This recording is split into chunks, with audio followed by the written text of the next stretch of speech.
Hi everyone, it's Tony Tonkin here from the Child Protection Party. I'm so glad that I can be with you today, not only because it's just great to be back and it's great to be able to talk to the people that care about kids and about improving outcomes for kids, but I also, more importantly, I have Avery with me. I'll introduce Avery back to us in a moment, but in the meantime, welcome to CPP TV.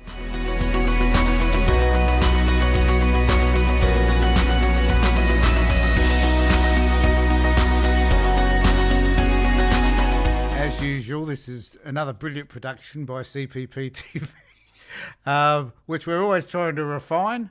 But we have a fabulous topic to talk about today. Fabulous in that it's a meaningful subject that really needs to be talked about. I've got a little bit I'd like to say about that. But in the meantime, I'd like to welcome the none and only, the great, the fantastic Avery Hilditch to the session. Hiya, Tony. How are you? I'm good, thanks, buddy. Really good today. Good. Good. Well, I actually have been for a while since I got back from holidays. Funnily enough, I've been kind of enjoying the opportunity to reevaluate where I'm going and what I'm doing, and it's been good. What about yourself? It's always good to do that sort of thing. I have been away for the past nearly 8 weeks due to illness. I went down with something, a chest infection. The doctor thought best make sure that it's not COVID, so I was straight down to the Lyle McEwen Hospital, was tested, got the result 2 days later saying that I'm all clear.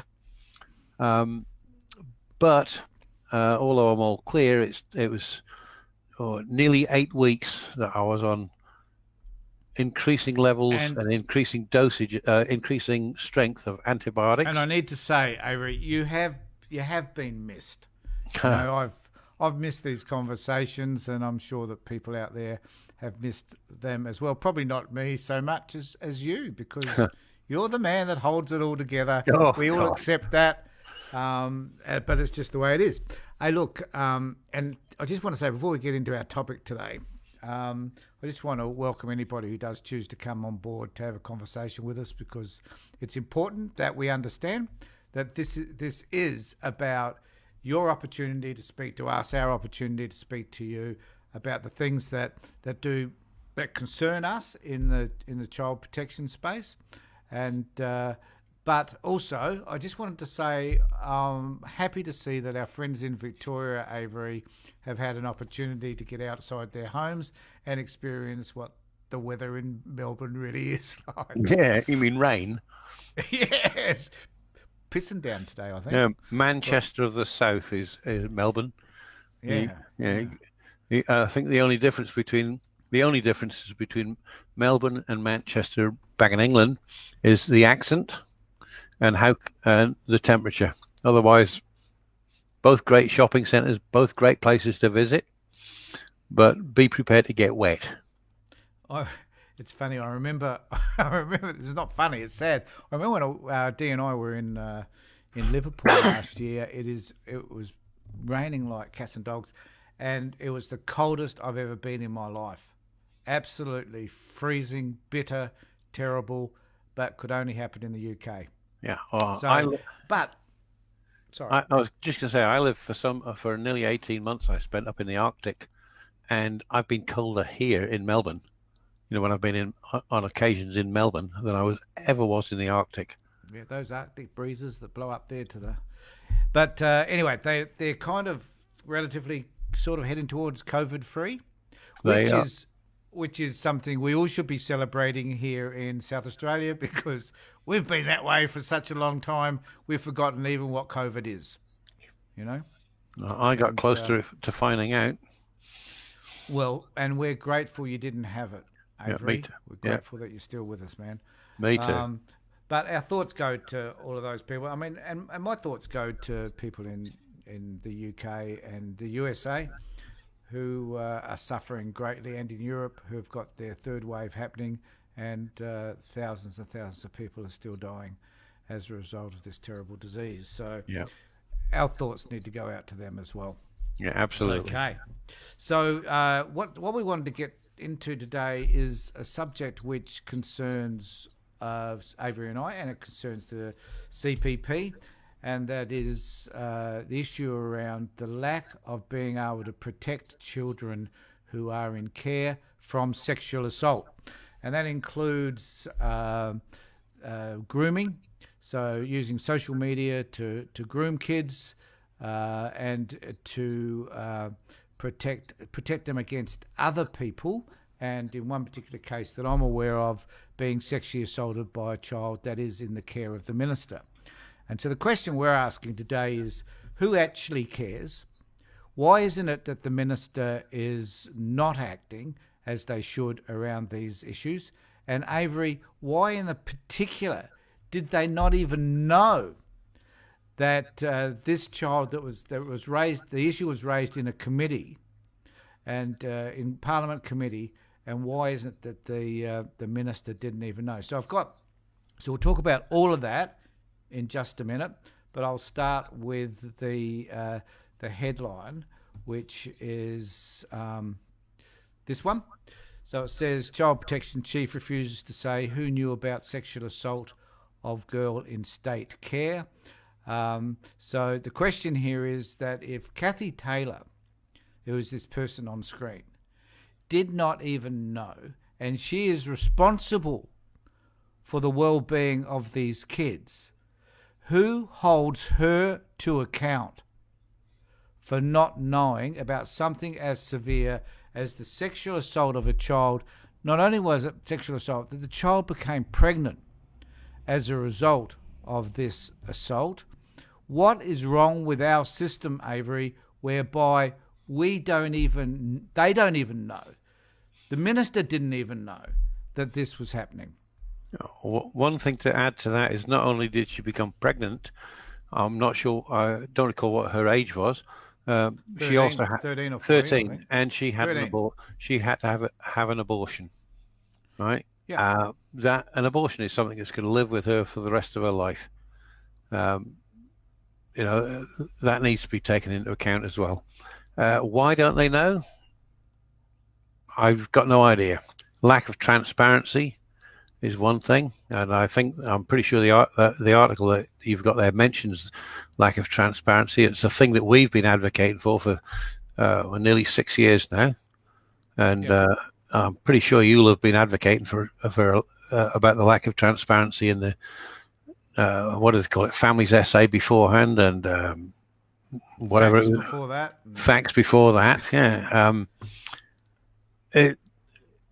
It always seems to me when I read these stories that they, and I've said it quite a few times, that they say what they think they need to say, and they make changes and have inquiries and do things to say, look, we are addressing the issue, when they don't actually do it. It doesn't impact them. Kathy Taylor has not resigned. She's not going to lose her job because of it. Whoever the people in the department concerned, who are directly the frontline workers, we'll speak more about that in a moment. I'm not convinced that they really care. Well, I mean, one of the issues that I have around all of this is that they're told.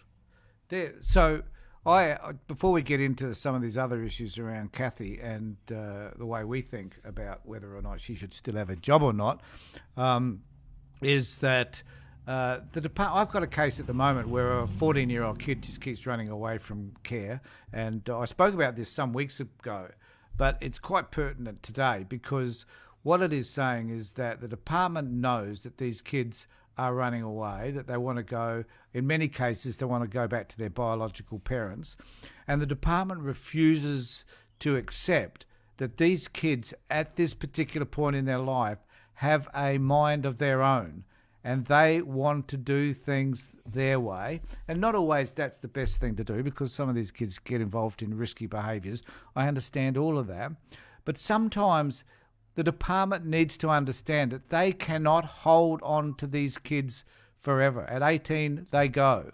Yeah. So and kids make that decision, Avery, at other points in their lives. They don't want, they're forced to make it at 18, but prior to that, they make decisions about where they want to live. Yeah. And if they're not, and the problem is that they're not listening often to what these kids have to say. They're not hearing them say, I'm unhappy where I am right now. I need to go back to a place where I feel a little bit more comfortable and a little bit more secure. And that you as a carer, that is the state, you're not, to me as the child, you're not doing a good job because I feel like crap. I've been moved around X number of times. I'm now living with people who don't love me, who don't care for me, who don't really want me in their lives, apart from the fact that sometimes, they think that they're doing the charitable thing by looking after a kid in care. And at the end of the day, the department does not, and I see it. So this isn't just about, reading a story in the newspaper. This is our experience of working with some of these families, is that these kids are just not heard in the story. Yeah. My brain just went. This has been happening quite a lot since I took sick. I've got to say something. It's got nothing to do with age thing. Everyone. Nothing to do with age at all. The fact that I'm nearly 70 is irrelevant. To be so young. Yeah, you're the baby in this relationship here. This is true. Yeah.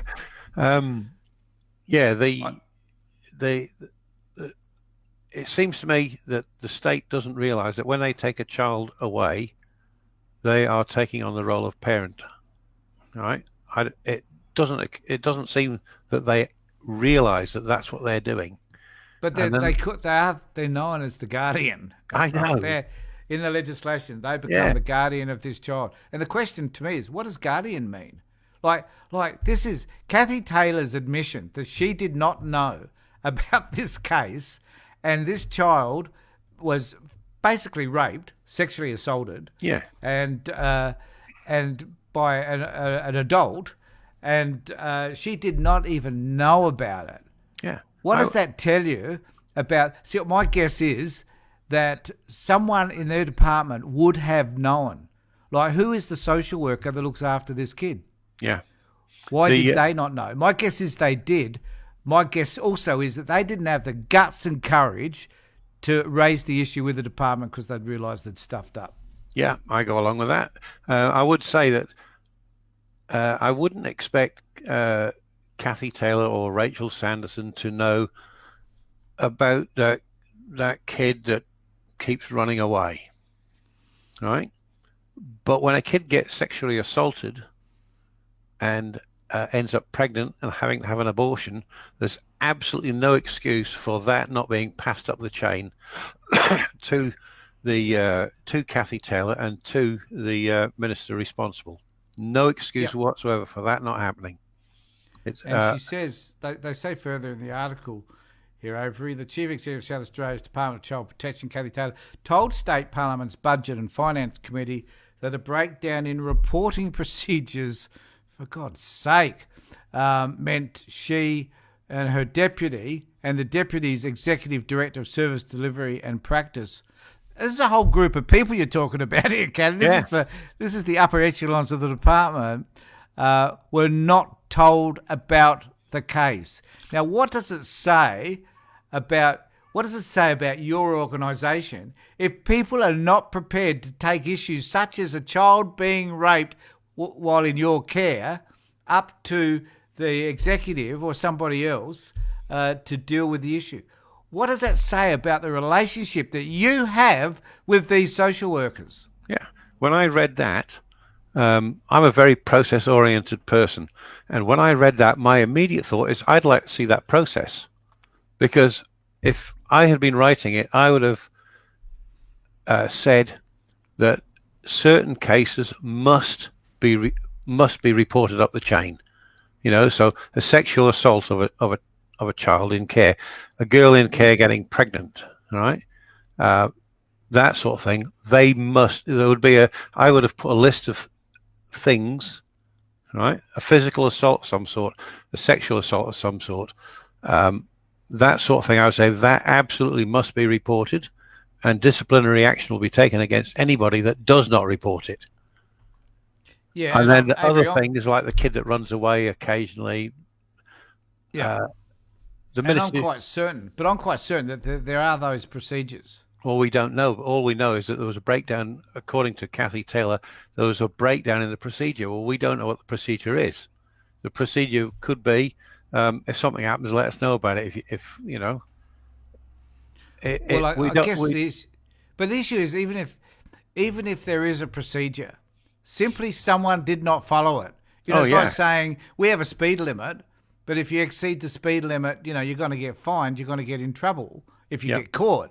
Okay, so someone has got caught for doing something wrong. Yeah. Now, Kathy Taylor believes. Does she believe that the buck stops with her, that she is totally responsible? Under the legislation, the chief executive is responsible for the well-being of these children. The chief executive is. Yeah. Yeah. Now, if this happened to a child in a parent's care, right, the department would be on their tail. The department would be saying, "You're a crappy parent." Yeah. And they'll be letting them know how crappy they are, making them feel like shit. So, Kathy Taylor, this is our moment. Because I want you to feel like shit. Because you failed this child. Your department busily goes out and makes everybody else feel that they're bad parents, because that's kind of like the way you generally view parents who become involved in the child protection system. Well, I'm going to let you know now, and the party's going to let you know, that you are responsible for what happened to this child. The fact that no one told you is totally irrelevant. The fact that no one felt they had the courage to tell you what had happened to this child makes you accountable, responsible, and the party is calling for your resignation immediately. You should not be in this position if people cannot trust you to talk to you about what has happened to kids that are in your care. Yeah, I can't disagree with any of that. Can I make that any stronger, Avery? I didn't even swear. So I was very controlled. I was going to say the only difference in what I would have said is there would have been a few F-bombs sprinkled in there. But we can't we can't do that here. We know that this is a kids program. And when we write our press release on this story, there'll be no F-bombs in there either. No, but we will be. Good point. Absolutely. There'll a press release and I don't know how many organizations I can send it to, 70, 80, 90, something like that. And we need to call for Kathy Taylor's resignation. Or because she failed. And this is the whole thing. There is another option, Tony. Yes. We call for Rachel Sanderson to sack her, because I'm resigning is one thing. You're fired. All right, goes on her record, if you know what I mean. And I just want to. We need to canvass the idea too as to how responsible Rachel Sanderson is for all of this. I'm specifying Kathy Taylor because in the legislation, as I said before, she's the one that is responsible. Yeah. Right? The minister is not responsible. She is. So let her go first. But Rachel, you need to get your act together so that these kids have got a voice.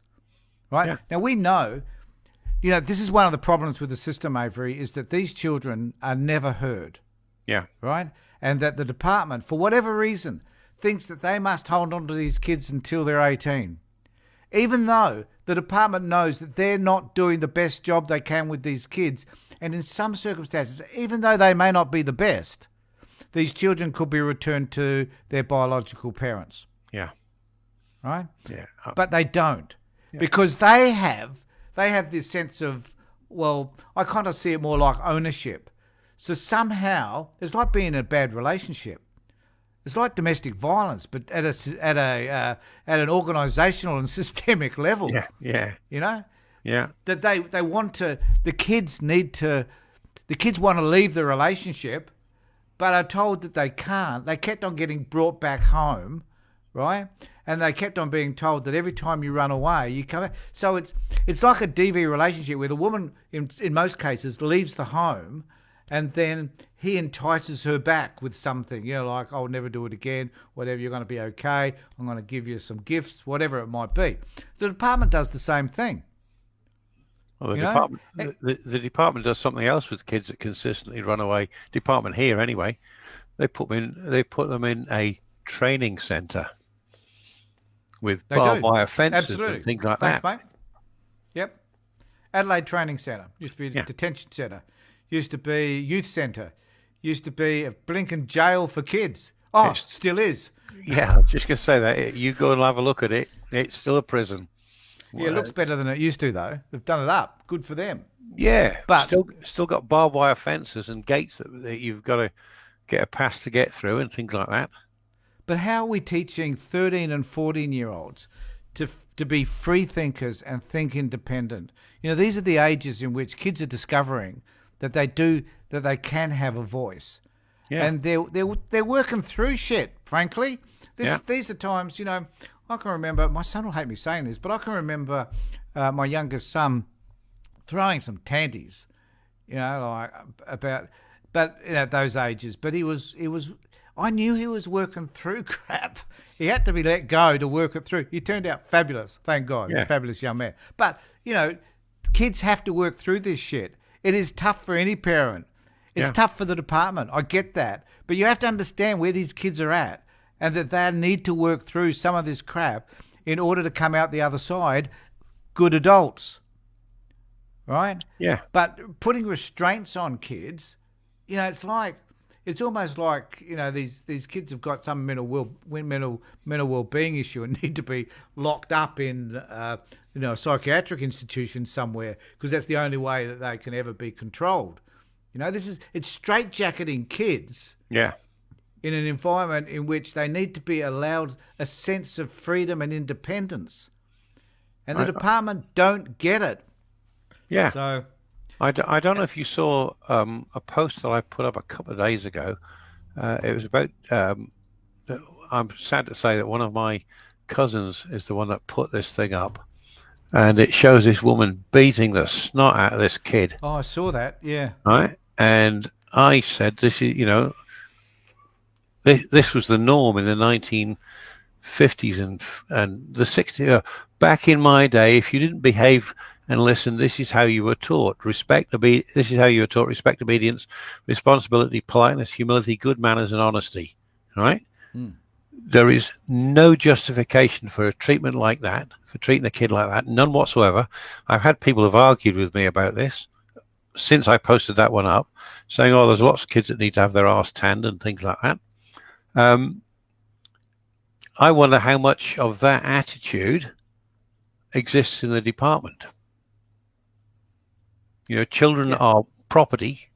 They're not people. You know, my child, you know, it's my child. And I can do what I want with my child. Well, no, you can't. They are people. And they should be treated as people. And you should speak to them like they are people. How would the people that have argued with me about that particular graphic like it if I was to go along there and say, you're being very rude to me, here's a big stick and I'm going to whack your ass with it. Yeah, spot on, Avery. I think that there has been a change in values over the years around some of those parenting behaviours. But I think that the department still seems to be stuck in a conventional way, an unhelpful conventional way of working around child protection issues. Yeah, that's what I was meaning. Are they still stuck in that mindset? They're stuck. Yeah, absolutely, without a doubt, they are. Get out of it. Find some different way of working. You know, I had a meeting the other day or last week, I think it might be, with there's a sort of a virtual conference at the Australian Association of Social Workers and a group that I belong to held, and it was about child protection. Now, what was interesting was that the values and the beliefs of the people that were on the discussion group in that meeting were fantastic. In fact, there's a director of one of them. I won't mention her name or the department because I don't want to embarrass her. But she's a social worker who is in charge of one of the departments, and she was fabulous. And what I wonder about is, why is it not that those values that some of these social workers in these positions say that they believe in, why can't they be operationalised?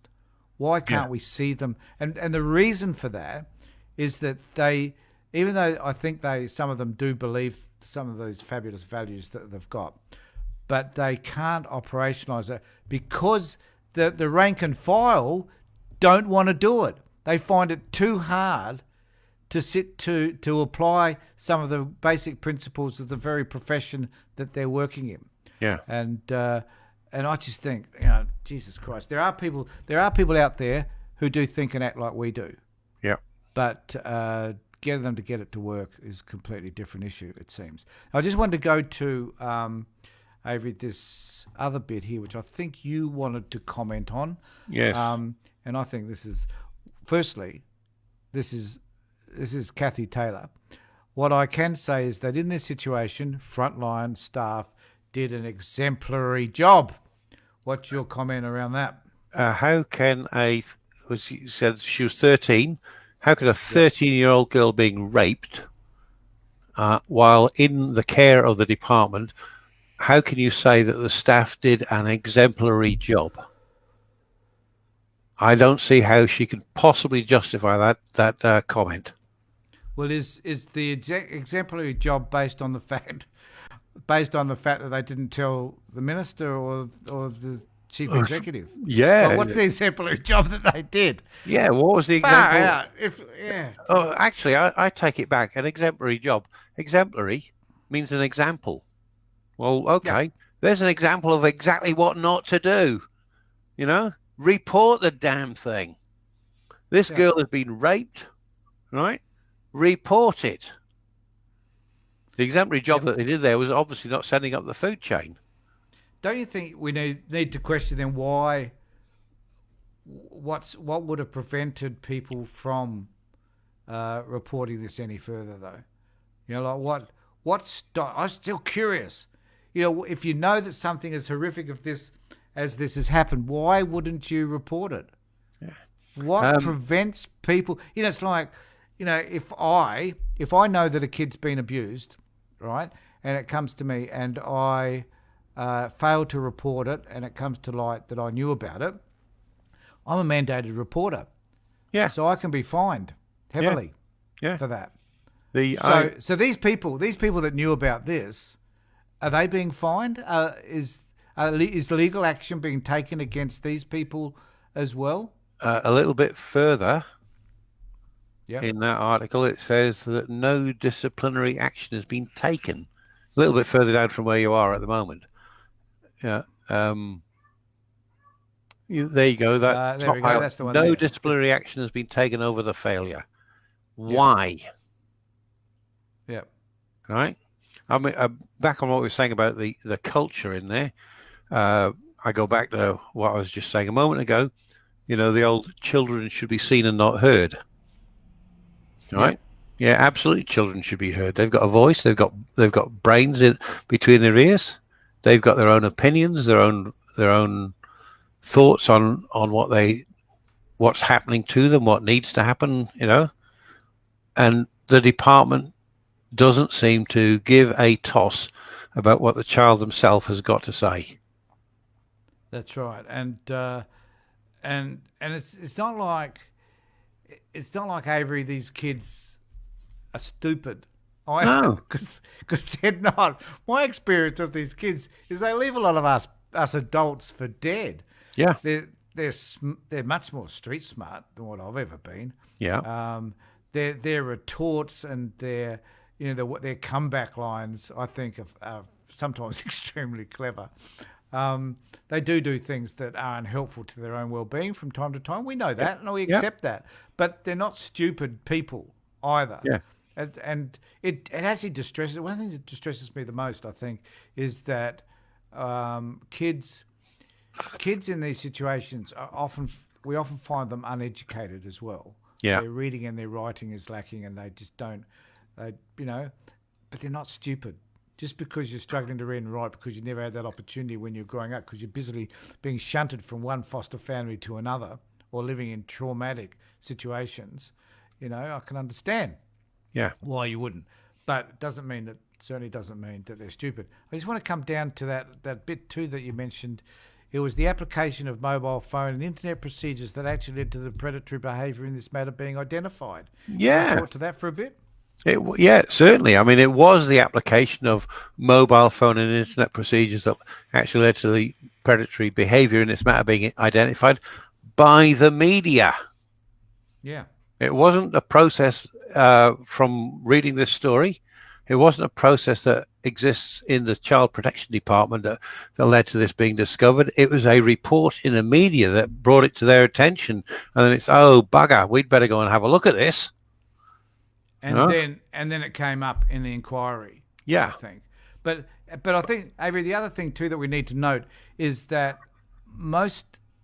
there are issues like this happening as we speak. Yeah. Right now, there are kids running away of all ages. You know, I know of an 8 or 9-year-old kid that ran for kilometres and kilometres to her parents' home. Yeah. So it's not just kids of this age, it's others that are feeding. Now, the reason why they're running away is that they don't feel safe. So, you know, you've got to wonder if they're taken from their families because the department feels that the children weren't safe, whatever, and I can understand that. If there's sexual abuse and a lot of domestic violence and other stuff, yeah, fine, kid needs to be removed. But for a lot of kids, that isn't necessarily always the case. Sometimes kids are removed for most bizarre reasons, and the most bizarre to me is often an unclean house or neglected house. Yeah. Now, you can clean a house up, and you can teach people to clean a house. You can do that. Yeah. But the department does very little work around that sort of stuff at all. So they busily will seek out and find other areas which can be like a parent's intellectual capacity will then loom as a potential reason to remove a kid. And so it goes on. They look for other stuff to justify what they've done without accepting the fact that the trauma created for a child leaving a home is often greater than the trauma they experienced in the home. Yeah. So sometimes we need to find ways to rectify all of that. Now, what do you think of what we should do and say about Rachel Sanderson then? About Rachel Sanderson, she is, as the minister, I would say that the law says that Kathy Taylor, the chief executive of the department, is the one that's ultimately responsible. But I would say that the person that's ultimately responsible is the minister who appointed her. Right? Rachel Sanderson's task right now should be to say to Kathy Taylor, your services are no longer required because we've had a child raped in care who got pregnant, who had to have an abortion, a 13-year-old girl. You have failed in your duty of care. You are no longer, your services are no longer required. That is what I think she should be doing right now. And she needs to be pushing, I don't know whether she can order them to do it, but she needs to be pushing for a complete review of all of the procedures that failed, that in this case and in other similar cases we've had in South Australia, whether it's been to do with sexual assault or some other sort of physical assault, she needs to be pushing for a complete review and overhaul of those processes. And there's just this, I couldn't agree more. And I mean, we've had so many overhauls of the processes, though, that just makes you wonder how many overhauls one can have and find that nothing actually changes. Yeah. She says here, I could say, so she was asked about how many people. This is Kathy Taylor. This is Kathy Taylor, yeah. I could say to you that I'm aware that a number of people were aware, but it would be wrong of me to say the complete number is X. You know, like you've got to... And I'll just go to that last bit there. Sadly, I know you wanted to comment about this. Sadly, the culture of blame and finger-pointing remains the default position of many in our community. Okay, let's point a few fingers, Avery. Okay, well, first off, on that first thing there, I could say to you that I'm aware. I wouldn't expect her to say, yes, we've got 37 people that know, right?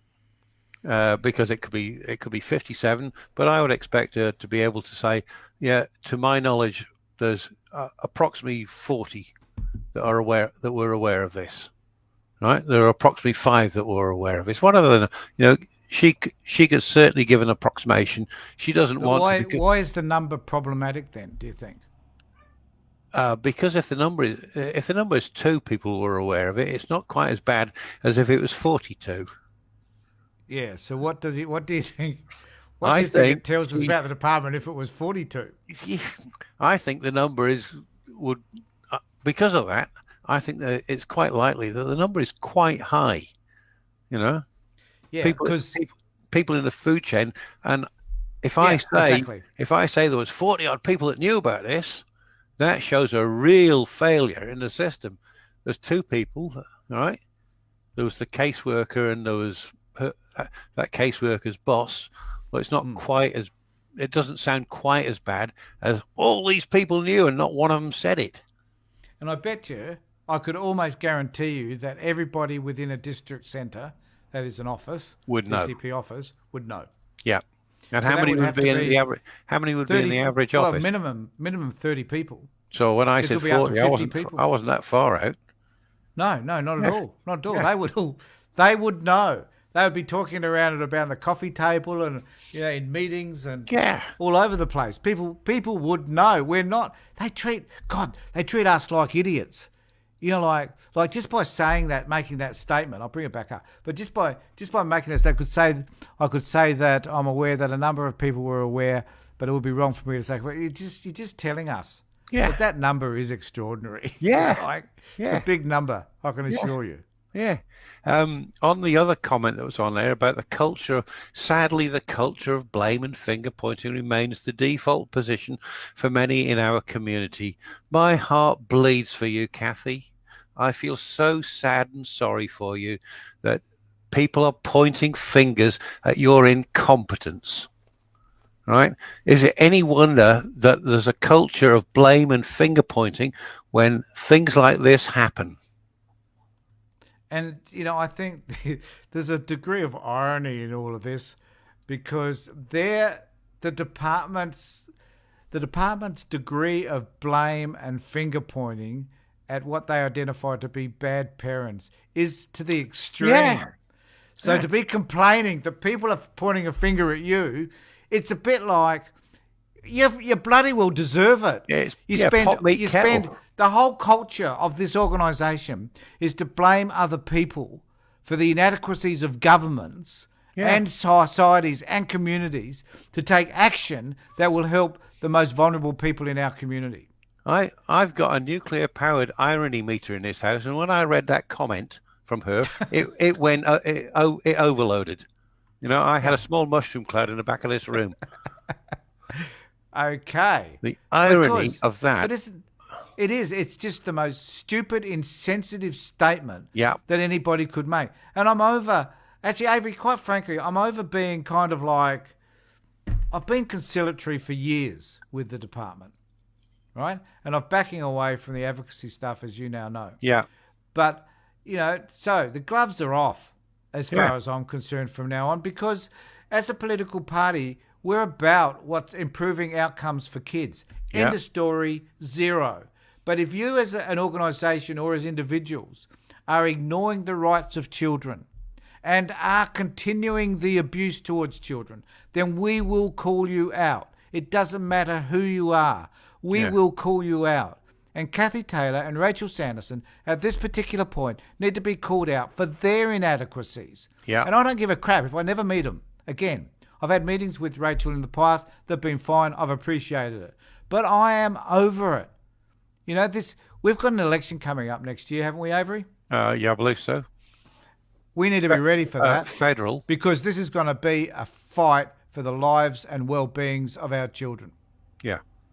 There's another line, just a couple of paragraphs down from that one we just had highlighted. All right. Is that the one? Sorry?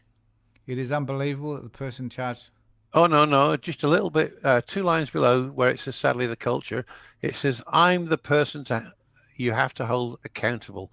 Okay. And Fair enough. that is Kathy Taylor speaking. She's right. She has got to be held accountable. Scroll up a bit from there so people can see it. But it says, I'm the person you have to hold accountable. Linda Burns in the comments on here said earlier on that she's accountable, right? My question to that, is how we can certainly hold Rachel Sanderson accountable, because at the next state election you vote her out. We can hold her accountable in that way. What we cannot do is vote out Kathy Taylor. Right? No, that's a good point, because she was appointed by the Labor Party. Yeah, but I don't know who it was, who the minister was at the time, but I don't recall that. But yeah, it was appointed by the Labor Party, and as I said, I think it was Linda Burns. Yeah, Linda Burns said she is accountable. To who? Certainly not to you and me, or to Linda, or anybody else in the state, apart from Rachel Sanderson. All right. Yeah. So it's up to Rachel Sanderson to say to her, your service is no longer required because of your incompetence, because your procedures allowed this to go unnoticed and unnotified. Yep. And I just want to highlight just that last bit there, Avery, where the Attorney General, whoever Kyan Mayer is, Shadow. it is Shadow Minister, Shadow Attorney General. It is unbelievable that the person charged with the care of a vulnerable 13-year-old girl will find out about the rape of that girl through media reports. Now, I think the point that I just want to make about the opposition is that Susan, what's her name, was the previous minister? What's her name? Susan. It'll come to me in a minute. Yeah. But they have not been any better. No. You know, and it's for this reason that we need the Child Protection Party, though, mate. Yeah. Because we need to have people that are in federal and state politics that actually calls these people out when this stuff happens. Yeah. That actually puts us doing this conversation now, who knows how many people that we've had, we're doing it at a time when we don't have all that many people connect with us. But, over time, we'll probably have a few hundred people that will connect. But apart from us getting angry and pissed off with all of this, what actually is going to change? Nothing. No. Because at the moment, we don't have the authority or the power to make those things change. People contact us all the time, either through us or through the foundation, don't they, Avery? Yeah. To talk about the issues that they have, of which there are many. Yeah. And we can help them in a micro level change some of that stuff. But in the macro level, the wider, broader spectrum of things, we can't help you that to change until you give us the power and authority to do so. Yeah. And I, right at the beginning of this discussion, I put a link there, about people joining this party. It's the only way that Rachel Sanderson, the Rachel Sandersons, the Kathy Taylors of this world will be held accountable, is when we've got somebody sitting down in Parliament House calling them out. And I mean sitting as a member, which means that in the next election, we need everybody that lives in South Australia that belongs to the party voting number one for the Child Protection Party. We need a lot more people to join. We've got 7,900 people follow us on Facebook, 1,200 members. We need more. We need people to join this party, because it's not just in SA it happens. It's in every other state and territory. The same sort of things happen. And Avery, we now have people overseas. We do. That are actually looking at what we're doing as a political party, and we're the at the forefront politically of fighting these issues at a political level. Yeah, no one else is doing it. I've had emails from people in the United States, the UK, Germany, places like that, saying we don't have a party like yours in our country, anywhere in our country. With our newsletter, I've got a list of something like 1,500 people now that live outside of Australia that want to get our newsletter. All right, I've posted a story on the website, probably 2 months or so ago, about 3 months ago, about this guy at the University of Austin in Texas, who is saying that paedophilia should be normalized. It should be LGBTQ and add a P on the end for pedophiles. And I've never seen such a torrent of comments made on the website about any story that I've put. The last time I checked, we were around 350 or 400 comments, most of which have come from the United States, particularly in Texas, which is where the University of Austin is. Yeah, as you said, we have got a huge following overseas, more active, I'm sad to say, than we have here. Right? I've forwarded on newsletters that we've created to people in the United States and in the UK, and they've come back and it turns out they've actually read the damn thing. Where here, you know, I don't know whether people read them or not. We get no feedback from the 1,200 or so that we send it out to. You know, how many people? It's just another email that pops up, possibly goes straight to their junk folder. I don't know. And I guess the point is though that we need to. I think I say this almost every live feed, Avery, but you know we can't do it on our own either. No. You know, we can drive the numbers and we can have this conversation, and hopefully, as a result of Avery saying what he just said, that people will start to become more aware of us and contribute, whether they contribute financially and donate to us, or whether they join us as a member and donate that way, or go and talk to your neighbours and your friends and other people about CPP and what it is that we're doing. Yeah, if you're unless you do those things, nothing's going to change. We could shout as loud. Look, eventually there are going to be lots and lots of people that will watch this video, but none of the people that watch this video, there'll be lots of people from the department who will disagree with us, who will hate us for some of the things we're saying, for calling them out to account. They will hate us for it. And I wouldn't blame Kathy Taylor for hating us, because sometimes people hate you when you tell them the way it is and you know it's true. Yeah. So, but you know, go for it. Yeah. But you know, if we're gonna create a stir, let's create a big one. Let's get it happening. Because sitting back doing bugger all is not gonna cut it anymore. Yeah. On what I was just saying about members, right? About membership. How many people that are members, how many of them have got a partner who is also a member? If your partner's not a member, why not?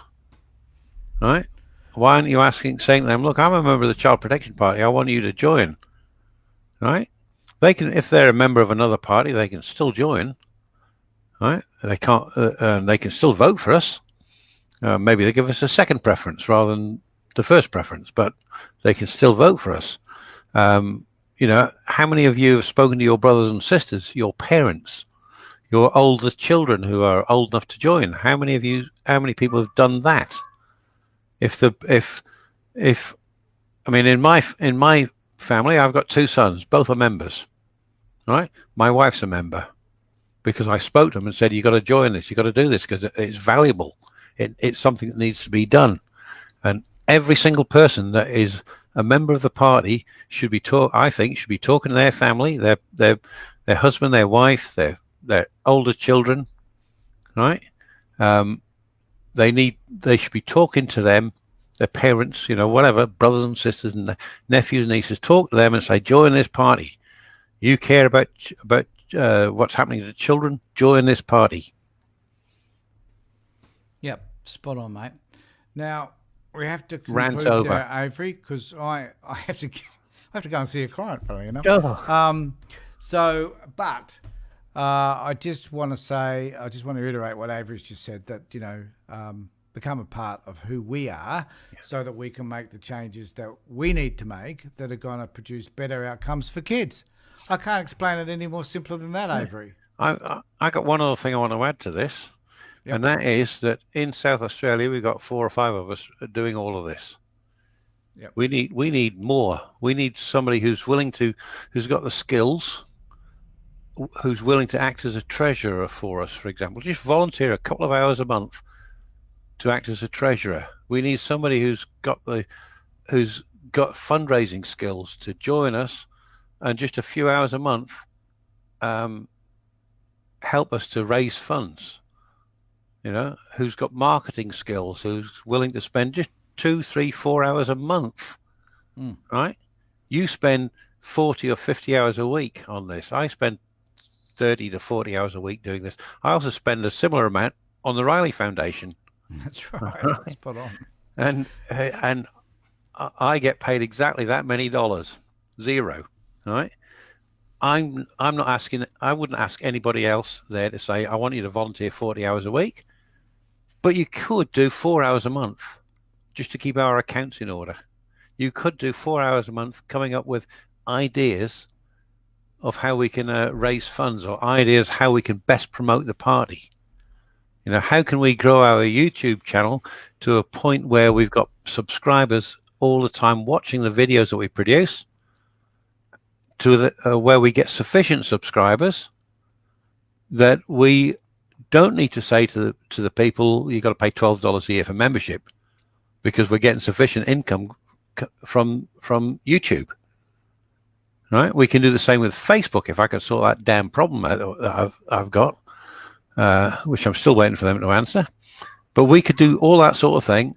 We need help from those people outside of this computer, those people out there who are members, who care about what we do. 4 hours a month, you know, an hour a week, just checking, as I said, checking the our accounts, right? Things like that. Take the load off me, take the load, you know, release some of the load from you, and it would help immensely, you know. Yep. So if anybody out there wants to do that, 0416 113 513, my number. You'll find it on the Facebook page. Call me and tell me, and we'll arrange an interview, and we'll see what we can see about bringing you on board for it. Absolutely. All right, Avery. Thank you very much for that. Good seeing you again, mate. It's good to see and talk to you. And we will be doing many more over the next week or so. When we've got a subject such as this, we will raise it. We'll keep it to the fore so that we don't forget that at the end of the day, it's kids that matter. Yeah. Thanks, absolutely. everybody. Thanks, Avery. Thanks. Catch you later. Bye. Bye.